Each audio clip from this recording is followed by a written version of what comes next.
A warning: this video contains graphic descriptions and may not be suitable for all viewers.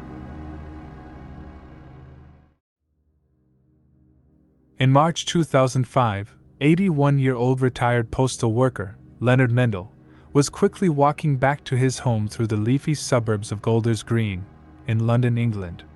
The early spring sunshine reflected his excitement as he walked, thinking about his plans. Leonard had just collected air tickets for an upcoming trip to Israel for him and his wife, Anne Mendel. As he walked up the steps to his front door, Leonard couldn't wait to see Anne's happy face when he presented her with the tickets. He put the key in, turned it, and opened the sturdy wooden front door and called out his wife's name.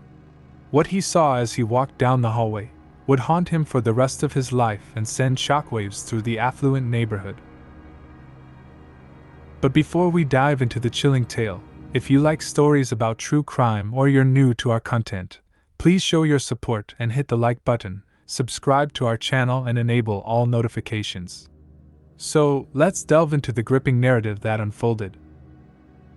Bola Adiola had an intriguing journey that began in Nigeria, West Africa, which led him to settle in England during his childhood. Bola initially embarked on a career in boxing, testing his mettle in the ring. However, fate had other plans for him. He crossed paths with a woman named Mercuria, who was from the sunny shores of Barbados, an island in the North Atlantic Ocean. Their connection blossomed, and they soon tied the knot, and were blessed with 3 daughters. One of his daughters was Kemi, who was born in 1987. As life progressed, Bola decided to transition from his boxing career to property management. Little did he know that this move would be a game-changer for him and his family. Taking on the responsibility of overseeing multiple rental properties, Bola's talent and knack for the job quickly became evident. His meticulous attention to detail, astute business sense, and dedication to his work propelled him to great success. By 2006, Bola's achievements were nothing short of remarkable. His net worth was estimated to be a staggering £10 million, a figure that would be equivalent to an impressive £17 million in today's value. The Adiola family experienced the fruits of their father's hard work and business acumen, enjoying a life of comfort and opportunity. However, the love story of Bola and Mercuria took an unexpected turn, as their marital bliss lasted only a fleeting 4 years. Their separation was far from amicable, leaving behind a storm of emotions and unresolved issues. When the divorce settlement was finalized, Mercuria found herself the recipient of a substantial £4 million, a windfall that marked a new chapter in her life. Kemi was only 11 years old. Tragically, Bola's involvement in his children's upbringing became increasingly distant and limited. Although they were financially comfortable, the bonds between father and daughter strained under the weight of the circumstances, leaving a void that was difficult to fill. In the aftermath of the divorce, Mercuria and her daughters embarked on a nomadic lifestyle, constantly uprooting their lives and seeking stability in ever-changing landscapes. From the picturesque town of Cheltenham to the culturally diverse city of Peterborough, they wandered from one place to another in England, never quite finding a place to call home. As they settled into new communities, tensions often flared between the family and their neighbors. Their unconventional lifestyle, combined with the emotional aftermath of the divorce, created an atmosphere of conflict and strained relationships, particularly for young Kemi. Kemi, once known for her kindness and loving nature, underwent a dramatic transformation as she entered her teenage years. At the tender age of 15, a sinister streak took hold, leading her down a path of deceit and theft. With a cunning ability to forge shop receipts, Kemi became an adept shoplifter, skillfully manipulating refunds for her ill-gotten gains. Her actions, however, did not go unnoticed, and she was eventually caught by police. Due to her youth, the courts postponed her sentence, offering a glimmer of hope for Kemi's redemption. But instead of reforming her ways, Kemi's behavior spiraled further into darkness. By this time, the family were living in Gloucestershire, a picturesque county in southwest England. In a cruel and senseless incident, Kemi fished out and killed all the goldfish in a neighbor's pond. She cunningly shifted the blame onto an innocent cat when she was discovered. Desperation filled her parents' hearts as they sought to salvage their daughter's future. They made the difficult decision to enroll her at the prestigious Wycliffe College, a private school in the idyllic Cotswolds, renowned for its academic and athletic achievements. However, Kemi's time at the esteemed institution was short-lived, marred by a bitter dispute over tuition fees that led to her premature departure, leaving her without any qualifications. As the family's dynamics continued to shift, Mercuria, Kemi's mother, had started a new relationship that led to pregnancy and a new addition to the family. The dysfunctional unit relocated to Elmcroft Road, nestled in the leafy suburb of Golders Green in North London.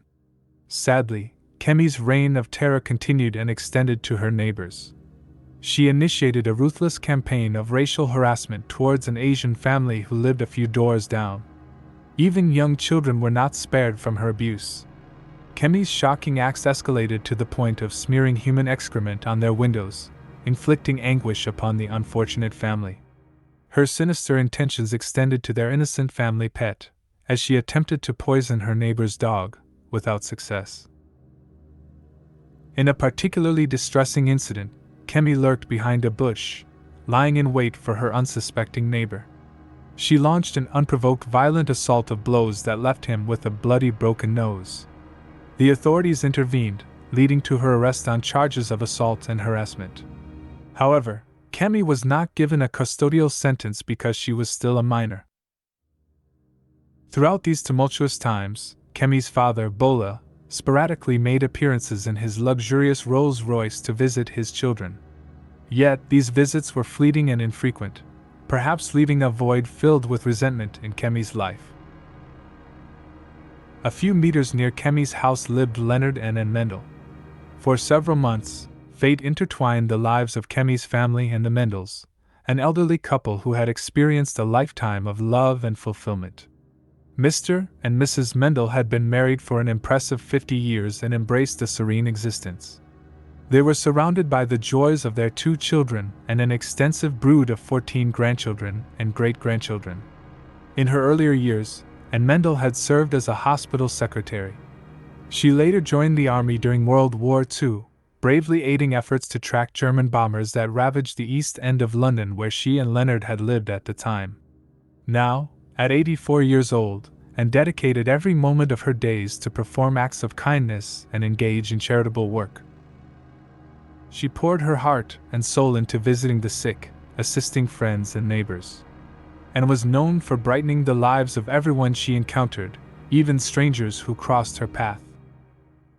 On an ordinary day, fate presented an opportunity for a brief connection between Kemi and Anne. Accidentally locking herself out of her house on a cold winter evening, Kemi found herself in a moment of vulnerability with nowhere to go.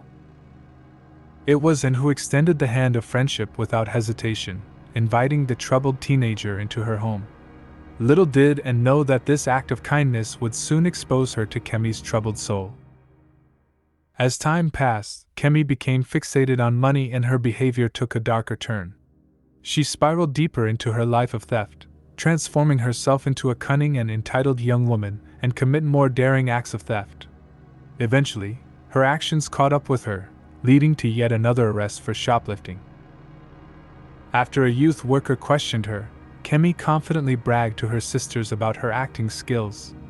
She proudly detailed how she skillfully maneuvered the situation by faking tears, mumbling, and altering her body language to give an impression of innocence and vulnerability, all to lessen her punishment. Nevertheless, Kemi's excessive confidence and exaggerated belief in her ability to manipulate others ultimately led to her downfall.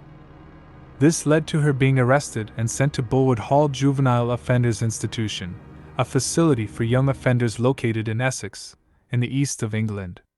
She remained there for the next 3 months, facing the repercussions of her choices. Her actions finally started to have consequences.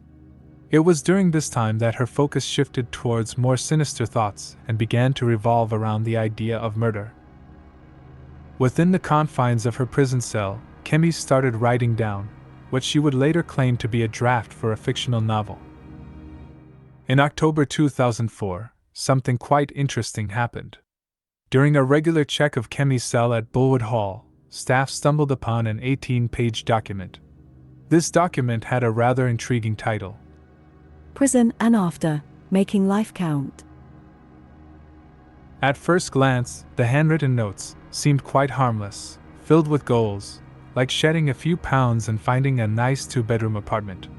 Despite coming from a privileged background, Kemi didn't have any official qualifications from school. Her strong desire for wealth drove her to jot down ideas about creating fake work histories, forging academic certificates, and even making up a false educational background from the prestigious Chelmsford School for Girls. But as the pages of the document unfolded, staff started to see a darker side of Kemi. She was the daughter of a millionaire property developer, and she had this detailed plan all laid out for a life of luxury. Kemi was planning to set up her own bank accounts, make her apartment super cozy, get herself a luxury car, and treat herself to expensive designer clothing and DVDs. However, the most disturbing aspect of her journal involved her quest for a happy future. What raised eyebrows was her idea of attaining this wealth, a plan to rob and murder an elderly wealthy woman while framing her husband for the crime. This would involve staking out houses worth millions of pounds in isolated areas. Kemi even listed potential supplies for her venture. Among them were items like fuel containers, plastic covers, protective gear, and several unexpected tools, including disguises like wigs, sunglasses, and notably, a full-body suit of an 18-stone woman designed to imitate a larger physique. Kemi went on to share more about her preferred target: Someone who's affluent, vulnerable, and defenseless. She made a note to carefully watch their daily habits, mirroring their actions. To establish contact, her strategy involved approaching them incognito, assuming the role of a high school student doing research. She even mentioned a rather unsettling question she intended to pose, such as asking the victim whether they keep firearms for safety. The imagined attack unfolded in a detached and emotionless manner, lurking in wait for the victim, silently approaching, and stifling their cries with a gloved hand. Once inside the victim's home, Kemi would brandish a knife, drug, then coercing the victim into providing bank account details and the safe code. She would then force the victim to write a letter telling her husband she was leaving him for someone else before carrying out the gruesome act. Kemi continued to write, Make her so scared she cooperates. Keep calm, composed, and silent. She must cooperate or take a knife to her throat. Tell her, this is your only warning. Her chilling instructions continued. With your butcher's knife, remove her head. Wrap it in film to contain the bleeding, detach limbs one by one. Kemi's cold and calculated plan concluded with the disposal of the remains, instructing the bagging of the head and body parts. She even wrote an alternative kill plan, which was to drive the victim to the top of a cliff, slit her throat, set fire to the car, and send it over the edge. The deadline for her evil job was set for February 2005, leaving a sinister countdown ticking away in the depths of her disturbed mind.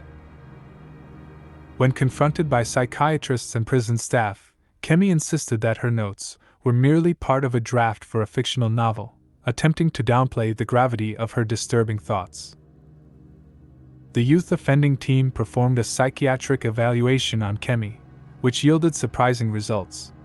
They stated that they didn't find any reason to worry about Kemi having a tendency towards violence, and they also found no history of such behavior in her past.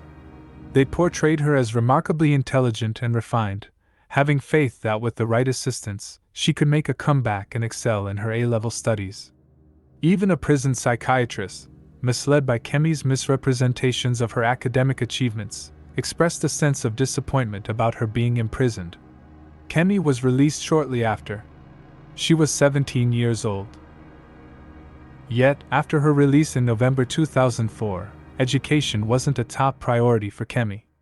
Instead, she quickly settled into a lavish apartment in Belsize Park, in London, along with another young woman, leaving her supervising officers surprised.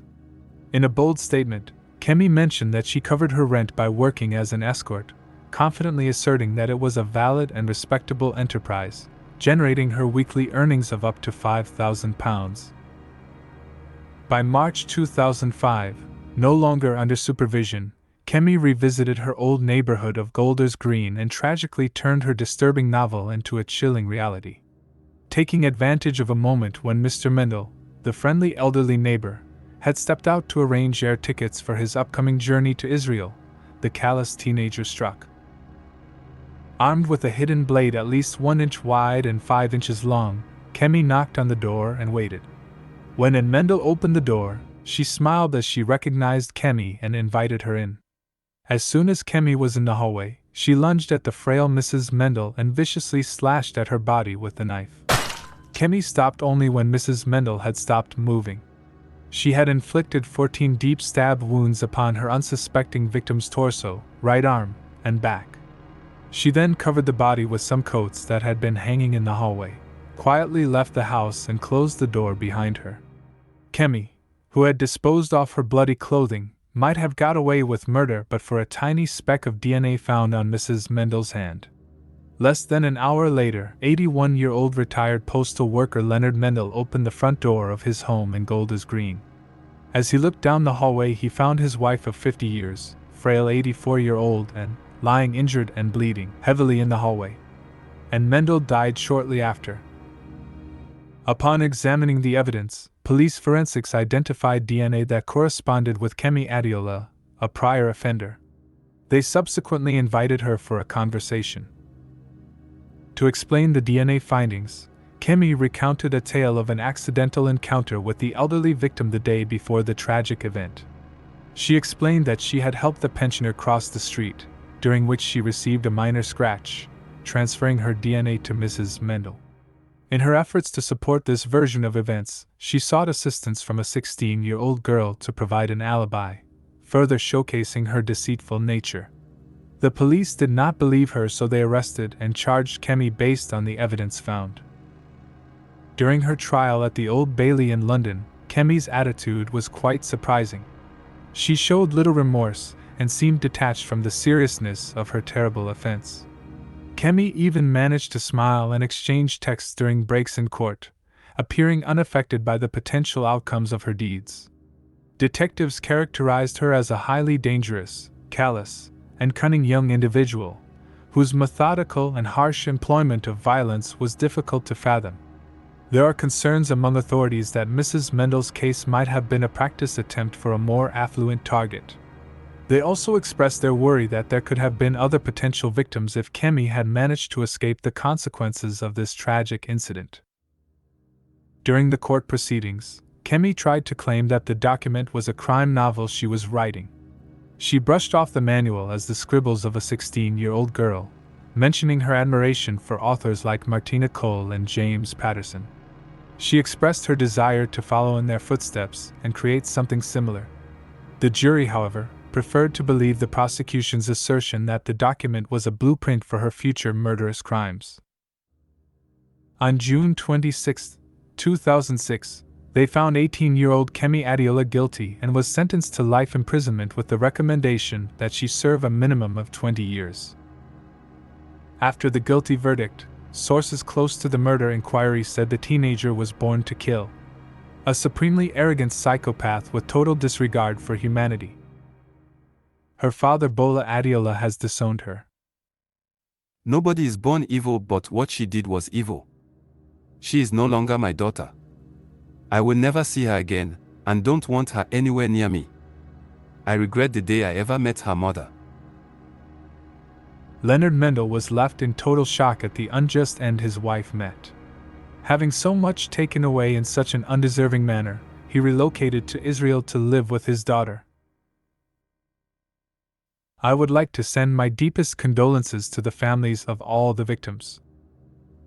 Was Kemi Adiola born to kill? Let me know what you think and comment below.